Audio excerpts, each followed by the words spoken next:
Programme میں ایک بار پھر خوش آمدید ناظرین محترم. آپ کے سوالات اور رہنمائی کے لیے ہمارے ساتھ موجود ہمارے بہت ہی محترم جناب حضرت امیر محمد اکرم امان صاحب.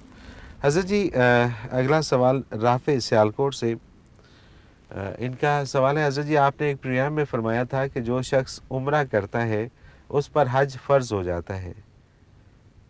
اب عمرہ تو 2 لاکھ تک یا اس سے کم پیسوں میں بھی ہو جاتا ہے جبکہ حج کا بہت خرچہ ہے. اگر وہ حج نہیں کرتا تو کیا گناہ گار ٹھہرایا جائے گا؟ اس پر حج جب اس کے پاس اخراجات ہی نہیں ہے، وسائل ہی نہیں ہے، تو گناہ گار کیسے ہو؟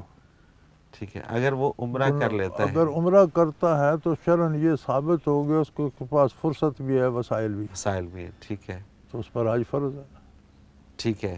وسائل ہیں تو گیا ہے نا، فرصت بھی ہے تو اب اس گیا. میں ڈفرینس ہے، وہ 2 لاکھ میں ہے، وہ 5 لاکھ میں ہے. بھئی 2-5 لاکھ کی بات نہیں، جو 2 لاکھ جمع کر سکتے وہ 2 سال نہ جائے 5 بھی جمع کر 5 سکتے. پیسے جمع کر لیں گے. ٹھیک ہے. بات امپارٹنس کی ہے کہ آپ کس بات کو امپارٹنس دیں. ٹھیک ہے. ہم جب حج نہیں کرتے، عمرہ کرتے ہیں، تو ہماری غرض یہ نہیں ہوتی کہ مجھ سے 5 نہیں ہوں گے اور 2 میں عمرہ کروں. غرض یہ ہوتی ہے کہ میں بھی سیر سپاٹا کروں، لوگ مجھے بھی حاجی حاجی کریں. بالکل ٹھیک.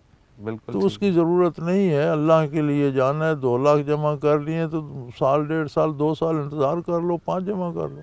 صحیح. اور پہلے کوشش کرو اب کہ 5-2 کا فرق نہیں ہے، تھوڑا فرق ہے. ٹھیک ہے. 2-5 میں تو ویسے ایک وہ 2-5 دے رہا کا ہوں فرق نہیں ہے، کہ 2-2.5 کچھ یا فرق ہے. 2-3 کا فرق ہے. ٹھیک ہے. 2-3 کا فرق ہے. اور وہ ضروری ہے کہ اگر آپ کے پاس 2 ہے تو پھر آپ انتظار کریں، اس انتظار کو کر 3 کر لیں اور پہلے حج اور کر لیں. بچت کر لیں، پہلے حج کریں، پھر ہر سال اس کے عمرہ بعد کریں. ہر سال ہر عمرہ سال کرتے کریں. اچھی بات ٹھیک ہے. ہے. عمرہ نفل ہے. ٹھیک ہے. آپ نفل پڑھتے ہیں اور فرض چھوڑ دیتے ہیں.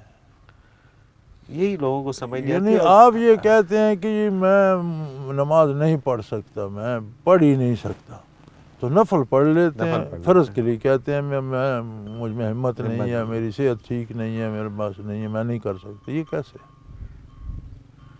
صحیح. تو جیسے تیسے نفل پڑھے ہیں، نفل چھوڑ دیں، فرض ادا کریں، اس کے بعد پھر نفل پڑھتے رہیں. صحیح. عمرہ نفل عبادت، بالکل. حج فرض ہے. ٹھیک ہے. تو یہ عمرہ تو ہمارا ویسے رواج ہو گیا نہیں. سیر سپاٹے کے لیے ہم جاتے ہیں، کچھ چیزیں خریدی. وسائل کون عمرے پر جا کر خالی آتا تھا؟ سب کچھ نہ کچھ لے کے آتے ہیں. جتنی چیزیں خریدتے ہیں اتنے ہی پیسے حج پر لگتے ہیں. جی ہاں. حج پر جائیں. کچھ عجیب لوگ ہوتے ہیں. میں نے دیکھا حج میں ایک بزرگ تھے، پٹھان تھے، تو ہم تھے وہاں مینا میں عرفات سے واپس آ کر، تو وہ قربانی وغیرہ کر کے فارغ ہوئے تو حساب کر رہے تھے. ویسے ہی میں عادت ہے بزرگوں کا احترام کرنا، ان کے پاس بیٹھنا، تو ان کے خیمے میں بھی گیا تو بیٹھے حساب کر رہے تھے. میں نے کہا کیا ہو رہا ہے؟ پیسوں کا حساب کر رہا ہوں تو میرے پاس کچھ پیسے اور بچتے ہیں، 1 بکرا اور کاٹوں گا. اچھا.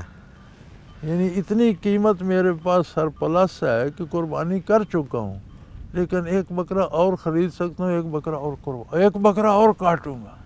اب یہ بھی تو سوچ سکتا تھا کہ اس کے لیے بچوں کے لیے کوئی چیز لے جاؤں گا، کمبل خرید لوں گا، کوٹ کا نہیں. اس کی سوچ یہ تھی کہ میرے اخراجات جو سفر کے ہیں ان میں سے اتنے پیسے بچتے ہیں، میں 1 قربانی اور. کیا بات ہے، کیا بات. تو بھائی جو عمرے پہ جاتا ہے، میرے خیال میں یہ سمجھتا ہوں کہ وہ حج جتنے پیسے خرچ کر کے آتا ہے. بالکل ٹھیک ہے. چلو کرائے میں کمی ہے نا، خرچ میں تو کمی نہیں. وہاں جا کر تو وہی کچھ وہ بھی خریدتا ہے، کھانا پینا بھی کے اخراجات بھی کرتا ہے، چیزیں بھی خرید کے لاتا ہے، تحفے بھی لاتا ہے. تو اگر وہ تحفے نہ خریدے، بکرا کاٹ کے آ جائے تو حج بھی کر سکتا. بالکل ٹھیک. تو یہ محض بہانے ہیں. بھائی حج فرض ہے، اور جب تک آپ کے پاس 3 چیزیں ہیں، وسائل ہوں، صحت ہو، فرصت ہو. ٹھیک ہے. اور ان میں سے اگر ایک چیز بھی نہیں ہے تو فرض نہیں ہے نا. تو پھر فرض نہیں. فرض نہیں ہے. اگر آپ کے پاس پیسے بھی ہیں، فرصت نہیں ہے، تو بھی ایک عذر ہے. تو بھی خطرہ ہے دشمن کا. جیسے اب یہ کربلا جانے والوں کو گاڑیاں تباہ ہو جاتی ہیں، تو ٹھیک ہے، حج پہ جانے والوں کو قافلے لٹ جا، خطرہ ہے تو اب نہ جائیں. جب بالکل امن ہو جائے. بالکل ٹھیک ہے. بالکل. اسی طرح گھر میں کوئی بیمار ہیں، کوئی دیکھنے بھالنے والا نہیں، بچے چھوٹے ہیں، بیوی بیمار ہے، ان کو کوئی راشن دینے والا نہیں، تو تب تک آپ کے پاس عذر ہے. بالکل ٹھیک ہے. بالکل ٹھیک. تو پھر جب یہ سارے عذر ہٹ جائیں تو آپ حج کے لیے حج جائیں. کے لیے جائیں. اس کے بعد عمرہ کریں, سال میں 3 کریں, کون منع کرتا ہے؟ بالکل ٹھیک ہے, بالکل ٹھیک ہے. اور اگر آپ نے پہلے عمرہ کر لیا تو پھر ثابت ہو گیا کہ آپ حج کر سکتے تھے. استعداد تو ثابت ہو گئی نا. بالکل ٹھیک ہے. حج تو فرض ہو گیا, آپ کریں نہ کریں یہ آپ کی مرضی. بالکل ٹھیک ہے. اور فرض کو چھوڑیں گے تو یقیناً گناہ تو ہوگا. فاخرہ اسماعیل ہیں راولپنڈی سے. ان کا سوال ہے, حضرت جی میں ایک کالج میں اسلامیات کی پروفیسر ہوں. پچھلے دنوں باب الصلاۃ پڑھا رہی تھی تو میں نے نماز کی اہمیت بارے بتانا شروع کیا. اتنے میں میری ایک اسٹوڈنٹ بولی کہ مس, نماز پڑھنا یا نہ پڑھنا ایک شخص کا ذاتی مسئلہ ہے, آپ کسی کو نماز کے لیے فورس نہیں کر سکتے. کہاں آیا ہے کہ ہاتھ میں ڈنڈا لے کر نماز پڑھاؤ؟ اسے میں نے جواب دے دیا, لیکن آپ کسی بھی سلسلے میں اسلامک پوائنٹ آف ویو سے شخصی آزادی کی حد بیان فرما دیجیے. آپ کافر کو تو نہیں کہہ سکتے ٹھیک ہے کہ نماز پڑھو. ٹھیک ہے. ڈنڈا لے کر اسے مسلمان بھی نہیں کر سکتے. اسلام پیش کر سکتے ہیں, اس کے پاس چوائس ہے, قبول کرے نہ کرے. لیکن جب وہ کلمہ پڑھ لیتا ہے تو پھر اگر والدین کے پاس ہے تو ان کا کام ہے اسے نماز پہ مجبور کریں, ورنہ پھر حکومت سے, حکمرانوں سے, صاحب اقتدار سے پوچھا جائے گا کہ ان لوگوں نے نماز کیوں نہیں پڑھی. جہاں ان کی جواب طلبی ہوگی وہاں ذمہ داروں کی بھی جواب طلبی ہوگی. اسی بچی سے پوچھو کہ جب یونیورسٹی میں آ گئی تو یونیورسٹی پہ کے قواعد پہ ڈنڈا لے کر عمل کرایا جائے گا یا نہیں؟ بالکل کرایا. اگر یہ داخلہ نہیں لے گی تو کسی کو کوئی غرض نہیں. ٹھیک ہے. ایک آدمی فوج میں بھرتی ہو گیا, وہ نہ مرضی سے سو سکتا ہے نہ جاگ سکتا ہے. اب جاگ جاؤ, اٹھ جاؤ, اب کودو, اب اچھلو, اب پریڈ کرو, اب وردی پہنو, سارا کرنا پڑے گا. جب آپ نے کلمہ پڑھ لیا تو اسلام آپ پر لاگو ہوگا. جو آپ کا ذمہ دار ہے اس سے پوچھا جائے گا کہ اسے نماز روزہ سکھایا نہیں, کرایا نہیں. صحیح. آپ کلمہ چھوڑ دیں, کوئی کسی کو ڈنڈا لے کر پڑھانے کی ضرورت نہیں. بالکل سادہ سی بات ہے. بچی یونیورسٹی کی ہے نا, جی ہاں, تو یونیورسٹی کے قواعد اس پر لاگو ہوتے ہیں. بالکل لاگو ہوتے ہیں. اسی طرح اسلام میں داخل ہوگی تو ڈنڈا لے کر نماز پڑھائی جائے گی. یہ جو لا اکراہ فی الدین ہے کہ دین میں زبردستی نہیں ہے, یہ دین قبول کرانے کے معاملے میں. اچھا ٹھیک ہے. آپ کسی کو زبردستی کلمہ پڑھنے پہ مجبور نہیں کر سکتے. اللہ نے آپ کو پیش کرنے کی توفیق دی ہے, قبول کرنا نہ کرنا اس کی اجازت اختیار اللہ نے اسے دی. صحیح. قبول کرے گا اجر پائے گا, نہیں کرے گا تو اللہ اس سے پوچھ لے گا کیوں نہیں کیا. یہ آپ کا کام نہیں. جب کلمہ پڑھ لیتا ہے تو فوج میں بھرتی ہو گیا, اس نے یونیورسٹی میں داخلہ لے لیا, اب اسے قواعد کی پابندی کرنا ہو. صحیح. بالکل. اب شخصی آزادی جو ہے وہ ختم ہو گئی نا, وہ ایک ادارے میں آ گیا نا, تو اب ادارے اور انسٹیٹیوٹ کے جو ضوابط ہیں ان کے مطابق چلے گا.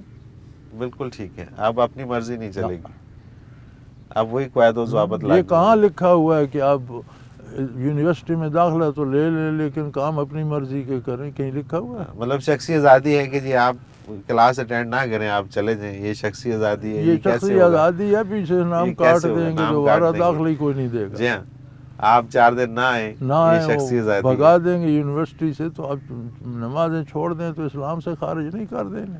بالکل ٹھیک بات. نام کٹ جائے گا, پھر ساری عمر چھوڑے رکھنا. بالکل صحیح ہے, بالکل صحیح ہے.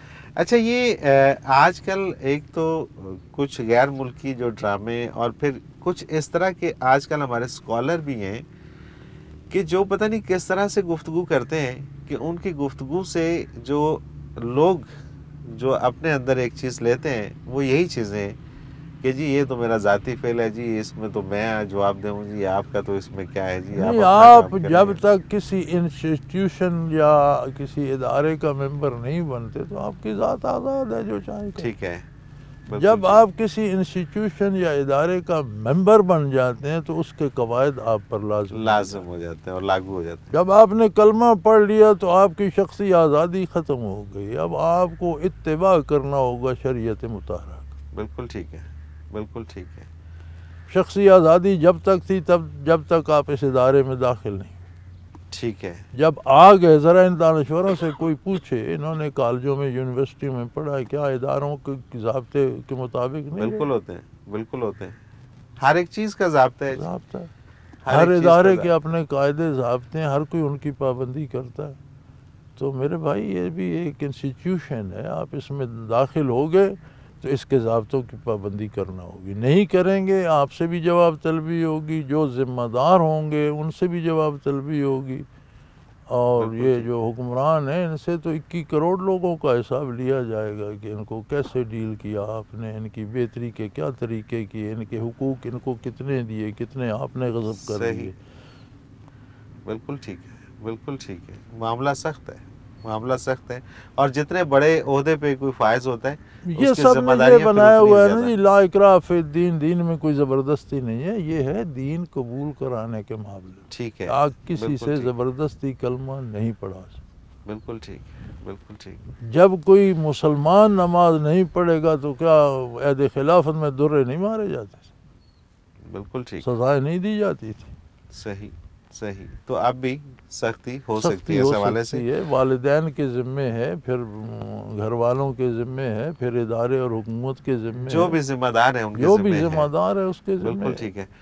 حضرت جی وہی ہوا، پروگرام کا وقت اپنے اختتام کو پہنچ گیا. ناظرین محترم، اگر آپ اس پروگرام میں اپنا کوئی سوال بھیجنا چاہیں تو اسکرین پہ ہمارا نمبر موجود ہے، نوٹ فرما لیجئے 0333455021. اور اسی طرح سے میل کر سکتے ہیں.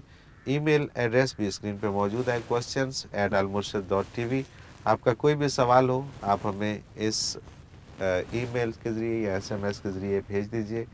ہم اس میں شامل کریں گے پروگرام میں اور حضرت جی سے رہنمائی لیں گے. حضرت جی بہت شکریہ آپ کا، آپ نے وقت دیا. ناظرین محترم، اس کے ساتھ ہی پروگرام کا وقت اپنے اختتام کو پہنچا. منورتی کو اجازت دیجیے. اللہ حافظ.